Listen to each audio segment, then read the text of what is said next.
All right, got this jump off of Reddit. Let's take a look, see what's going on. Okay, good strong run. Picked a little bit. Flags off. Okay, let's take another full speed look. Yeah, running really well. Yeah, you're a strong kid. You got some good stuff going for you here. Let's watch it and let's slow it down. See what we got. Yeah, man, real strong running. That looks good. Boom, boom.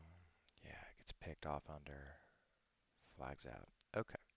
All right, let's back this up. Let's talk about this. So there are two glaring things, right? The first glaring thing is that. Okay, so man, it looks like you're trying to get off the ground and get off the ground well, but you're just getting picked under pretty bad. Like the perspective of the camera, like the camera is lined up like here ish. So it's gonna make it look a little worse than it is. Because if we draw a line straight down from your hand, it looks like you're like, you know, a foot and a half under, which is probably not true. What's probably more likely is you're about 6 to 8 inches uh, to maybe even a foot under. It is still pretty deep under. Um, but what we're really concerned with is that what we really ideally want is we'd like you to get you up off the ground at this point, at the point just before the pole hits the back of the box. So somewhere between this frame and this frame, you should kind of already be off the ground. So, ideally, your foot might need to be back there or even maybe even a whole foot. So, something to consider. Uh, let's see here. So you get picked off under, and your takeoff angle is real flat. Like those two things are related. It's hard to get your center of mass going up in that way if you're getting picked. So the takeoff angle is pretty flat. So um, that flat takeoff angle, you save like your head and chest, or you're doing the best you can to get that stuff going that way, which is really nice. And it's what really gets the pole moving off the ground. The second thing you do real well here is watch your hands. As soon as you start swinging, you take both your hands that way at the very initiation of your swing.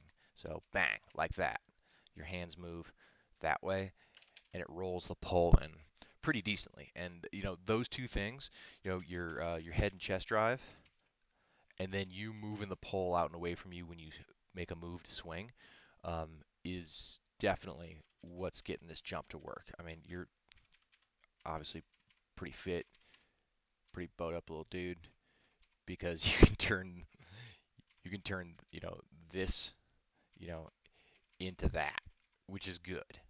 Um, okay, so the other thing here is that the pole starts recoiling way before you're in position to catch it. So the point when the pole recoils, watch your top hand. So that top hand is moving forward into the box, meaning the ends of the pole are coming together through this period of time. But then as soon as the pole starts rising, as soon as this hand starts rising, the pole is beginning to recoil. Like here, it's starting to turn in the box, and now it's starting to leave you a little bit, and your hips are down here. Ideally, we want your hips higher before the pole starts recoiling, meaning that you've been hinging from the shoulders. So when you hinge more from the shoulders, your hips get higher. When your hips are higher, you're going to be closer to the pole when it recoils, which means you're going to be taking a whole lot more energy from the pole and taking that energy vertically. Um, but it's really kind of around here that the pole leaves you. Like there it is. So you see it, that big jump in between frames. So let's see. Yeah. It's those 3 frames where the pole's like, it's gone, dude. Boom. Like you're now playing catch up.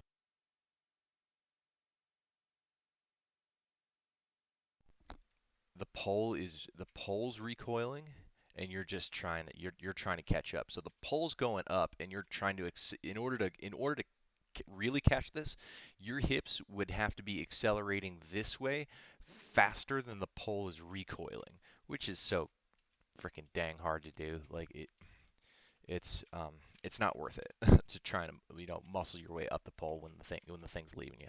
So the thing's left you. You can't get vertical because your hips are in position. So everything kind of goes this way, and you wind up in kind of this J shape. That's familiar to me. I used to do that a lot. So how do we fix this? Okay, so what we got to do is we got to get you taken off in a little bit better position on the runway so that you can have a better takeoff angle. A better takeoff angle is going to help you keep the ends of the pole. Let me get the other tool here. The ends of the pole together for longer.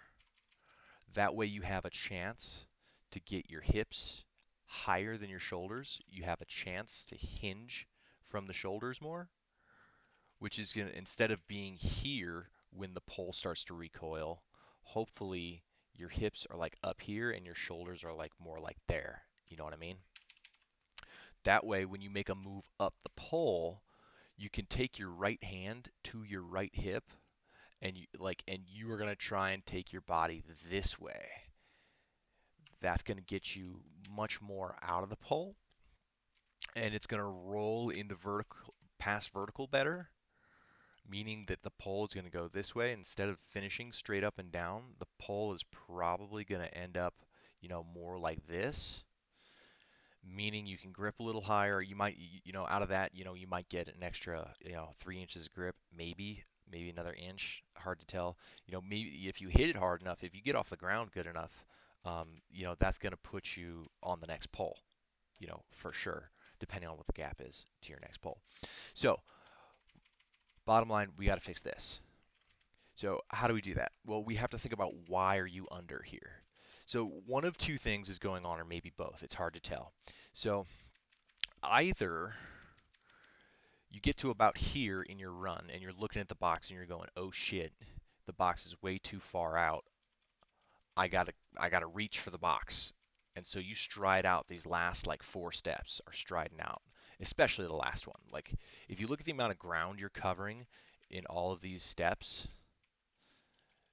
like those are all solid.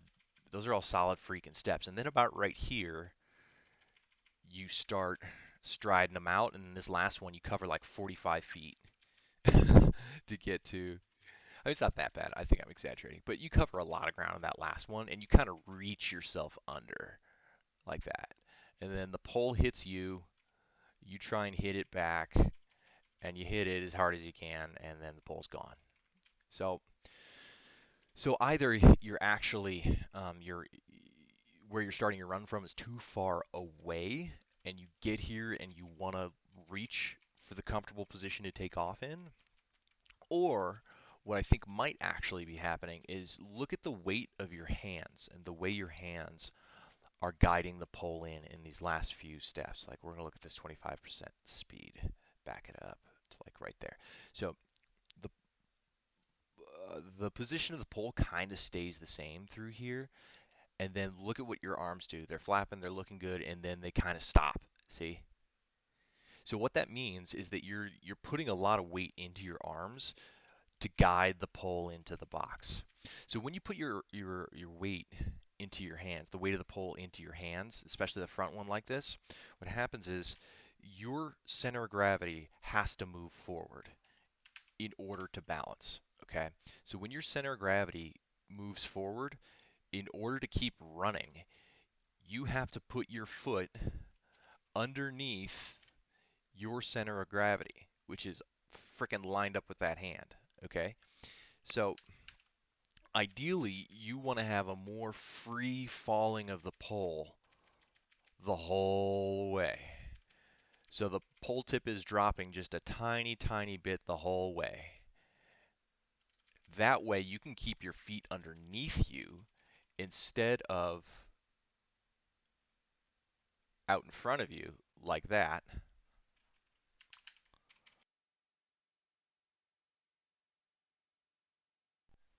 You can get your foot down here instead of striding it out. You can get up instead of going flat this way. You're then going to go up and in that way, and you're going to blow through this no problem. Okay. Not only going to blow through it, but you're going to give yourself the time to keep the ends of the pole together through here in order to get your hips around on it. Okay. And the last thing I'm going to mention about getting your hips around and hinging from the shoulders is you got this great move that you do with your hands. So watch your hands. They go this way, right? We talked about that. Like that. See that? That's good. But you stop there and you stop hinging from the shoulders. So you can see yourself hinging from the shoulders a little bit through here, right? When you're working on the hands the most, you see how your arm pushes past your ear like that? Your right arm pushes past your ear. That's good. But then you stop and the pole recoils. These things are related. So keep pressure this way on the pole, especially with your top hand. That is also going to give you more time. That is going to cause you to hinge from the shoulders, to cause you to get your hips up, to get you to go this way, and then, you know, one, clear this by a mile if you don't blow through it because there's more energy and anchoring into the pole. So, okay, exhaustive list, but that's what I think is going on. So the main thing, let's just review real quickly, is I think that you got to figure out whether you're stretching to be under because you're too far away in here, or you're guiding the pole in with your hands too much, bringing your center of gravity forward and causing you to stride out. I think it's the latter, but it's hard to tell. So play with it a little bit, man. This week in practice, if you think these are good ideas, let me know, and I would love to see some follow up jumps and see what's going on, see how you get better. Because look, dude, you're in shape, right? You're looking fit, you're running strong. I mean, you should always be wanting to get faster and stronger, but you're in a pretty good spot here to jump pretty high. So, all right, man. Well, I hope this helps, and let me know what you think.